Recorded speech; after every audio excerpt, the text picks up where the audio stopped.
Okay, let's picture the scene. It's January 2026. If you're running a regional bank, life is pretty stressful. To put it mildly, yeah. It's total grind out there. You're waking up every single morning fighting for every basis point of margin. You're seeing commercial real estate values just, wobble. You're probably paying 4, maybe 5% just to keep deposits from walking out the door. It's a defensive war for almost everyone. It's a survival game for most of these banks. They're just hunkered down. Except for one bank. While everyone else is sweating, this one bank just posts a quarter that I can only describe as boring is beautiful, and the market went absolutely nuts for it. You have to be talking about Amalgamated Financial Corp, ticker AMAL. Exactly. They dropped their Q4 2025 earnings on January 22nd. And in this environment, their stock didn't just inch up. It popped nearly 7% in one day. Which is just a massive move for a regional bank. I mean, you usually only see that if there's an acquisition rumor or, the opposite. So that's our mission today on this deep dive. We're doing the full Talk Tickers workup on this earnings call. We're going to figure out how this so-called mission-driven bank is somehow swimming upstream while everyone else is just trying to stay afloat. It's a fascinating anomaly. Yeah. And when you look under the hood, it's not magic. It's a very specific playbook. And it really comes down to a deposit machine that defies gravity and a very clever arbitrage they're running with green energy loans. All right, let's dive in. So first off, the market reaction. Wall Street loved this. Why? They loved it because it was a clean beat in a really messy world. The stock opened at $36.03 and closed at $38.44. That's a 6.69% jump. Wow. And it happened because they beat expectations on both the top and bottom lines. Pretty convincingly, too. Okay, give us the numbers, but, help us understand the quality of the numbers. Sometimes a beat can be just accounting tricks. This was quality. So headline revenue, $87.91 million. The street was looking for about $86 million, so a solid beat there. But the real story is in the earnings per share. GAAP earnings, that's the official accounting number, came in at 88 cents per share. Oh, okay. But core earnings were 99 cents. And for anyone listening who doesn't live in spreadsheets, why do we care about that difference between GAAP and core? Great question. So GAAP includes all the one-time noise, selling off old assets at a loss, weird tax stuff. Core strips that away and tells you what the actual business engine is producing. Got it. And at 99 cents, that engine is generating about $30 million in pure profit a quarter. That is serious earning power. But the number that really jumped out at me, and I think this is the golden metric for any bank right now, is the NIM, net interest margin. This is the most critical part of the entire story. If you take nothing else away, it's this. And just to level set, NIM is basically the spread between what a bank earns on its loans and what it has to pay out on its deposits. It's their profit margin. Exactly. And here's the context. The Fed is easing. We're in a rate cut environment. Normally, when rates fall, bank margins get squeezed. Right, because the rates they earn on loans drop faster than the rates they pay on deposits. Precisely. They're asset sensitive. Yeah. So rate cuts are usually bad for margins, but Amalgamated, theirs went up. It expanded. It went up to 3.66%. That's a 6 basis point increase from the last quarter. That's the signal, isn't it? That tells you they have real pricing power. It tells you they are defying the gravity of the yield curve. And the reason they can do that brings us to the absolute wow factor of this report. The deposits. This is the part of the call transcript where I actually had to double check the year. Management said their deposit gathering was on fire. On fire is accurate. So total on-balance sheet deposits hit $7.9 billion. That's up about $180 million. But then you look at off-balance sheet deposits, those surged by almost $800 million. Wait. They grew deposits by nearly $1 billion in one quarter. Okay, stop there. $1 billion in Q4 2025. Right. Now, Amalgamated is known as the political bank, right? They bank campaigns, unions. Usually that money floods in during an election year and then drains out. Correct. That's the traditional cycle. But November 2025 was an off year. There was no presidential election. So how on earth are they smashing records? That is the key insight. The whole narrative on the street was AMAL is cyclical. Buy it in 24, sell it in 25. This quarter just completely killed that narrative. How? Where'd the money come from? Everywhere. I mean, yes, political deposits were up $287 million. They're clearly gaining share ahead of the midterms. But look at the rest. Nonprofits, up nearly $400 million. Philanthropy, up $122 million.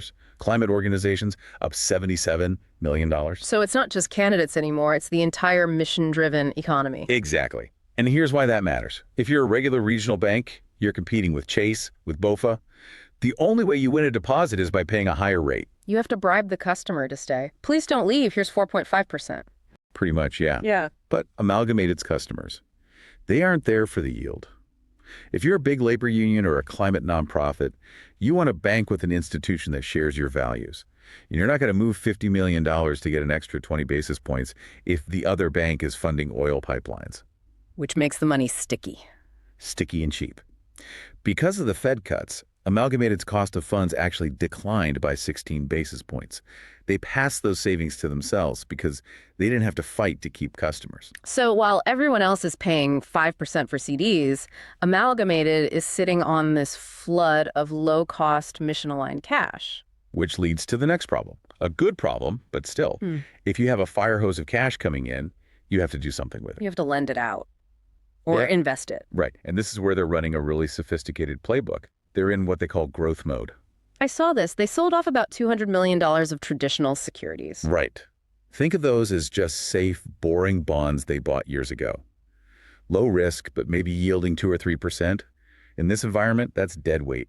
It's dragging down that NM. Totally. So they sold them, took the hit, and are now redeploying that cash. Into what? Two main things. First, loans. Total loans hit $4.9 billion. But specifically, their high-yield buckets, multifamily, commercial and industrial, CRE, those grew at a 7% annualized clip. Now, hold on. Commercial real estate and multifamily, those are some scary words right now, especially when you think about New York City. It's a valid fear. The whole sector is terrified. But Amalgamated pointed something out to calm those nerves. Nearly half of their multifamily growth this quarter came from outside New York City. Ah, so they're diversifying geographically. Exactly. They're de-risking by spreading it out. Right. But we have to talk about the other place they're putting this cash. This feels like the secret weapon on their balance sheet. CPACE. CPACE. Commercial Property Assessed Clean Energy. That's the one. It sounds like a government program, but it's an asset class. Break it down for us. Okay, simplest terms. You own a big commercial building, an office tower. You want to put on solar panels and a new HVAC system to lower your utility bills? That costs millions. Right. And you'd go to a bank for a loan. Exactly. But with CPACE, the loan is structured as a tax assessment on the property itself. You pay it back through your property tax bill over like 20 or 30 years. Why does that matter to the bank? Because property taxes are senior to everything. Yeah. If the building goes bust, if the owner goes bankrupt, the taxes get paid first, even before the main mortgage lender. Ah, so it's a super senior lien. The safest credit position you can be in. It sits at the very top of the capital stack. But because it's a specialized niche, the yields are surprisingly high.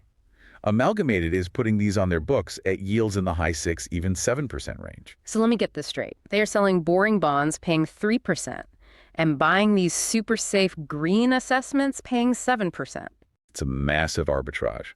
They're swapping low yield for high yield without taking on a ton of credit risk. And here's the kicker. There is no regulatory concentration limit on CPACE yet. Meaning they can just keep doing this? Yep. Analysts call it a green field. They can just keep swapping cheap paper for these lucrative green loans.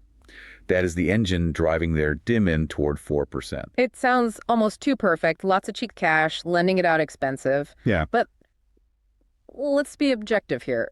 It wasn't a flawless quarter. No, it wasn't. There were blemishes. And you have to look at the bruises. The biggest one was in Washington, D.C. The elephant in the room. Yeah. There was some credit noise around a specific government program. The rapid rehousing program. Correct. It's a D.C. program to help homeless families. A borrower involved in this, basically a landlord, is struggling. And what's the fallout from that?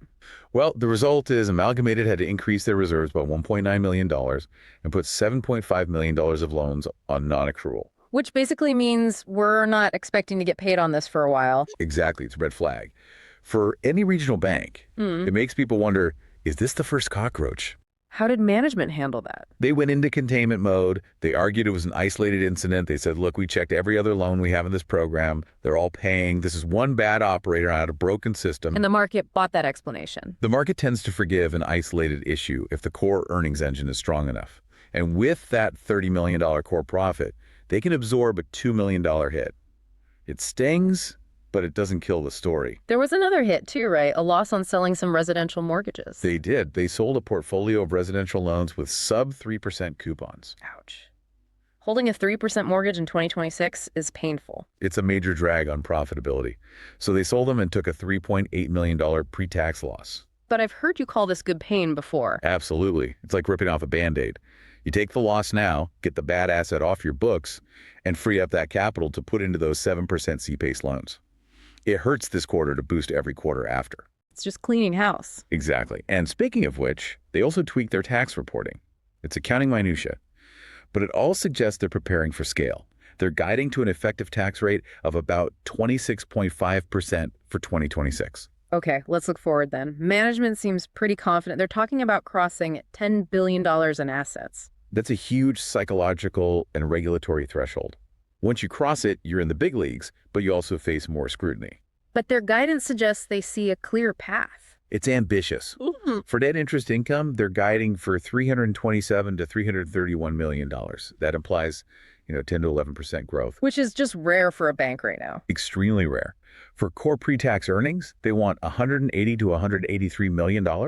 Again, almost 10% growth. And for the balance sheet, they're targeting about 5% overall growth. Steady, not crazy. Exactly. Disciplined. They're not just trying to grow for growth's sake, which is how banks get into trouble. But they are spending money to get there. I saw an 18% jump in tech spend. It's a big jump. But think about that fire hose of deposits. You can't manage billions in rapid inflows with old legacy servers. True. If you aren't scaling your tech stack, you're dying. They need the infrastructure to handle that volume and cross that $10 billion mark efficiently. And finally, we have to mention the capital position, the fortress. The CET1 ratio, Common Equity Tier 1, it's their in case of emergency money. And it's at 14.26%. For context, regulators get nervous below about 7 or 8%. Most banks try to stay around 10 or 11%. So 14% is... It's a tank. It means they have excess capital, they can absorb losses, make acquisitions, or just keep growing while everyone else is playing defense. So to sum it all up, the growth is real, the funding is cheap, and the capital is strong enough to handle a few bumps in D.C. That's the math the market did when they sent the stock up almost 7%. Okay, so that's the bank. We get the machine.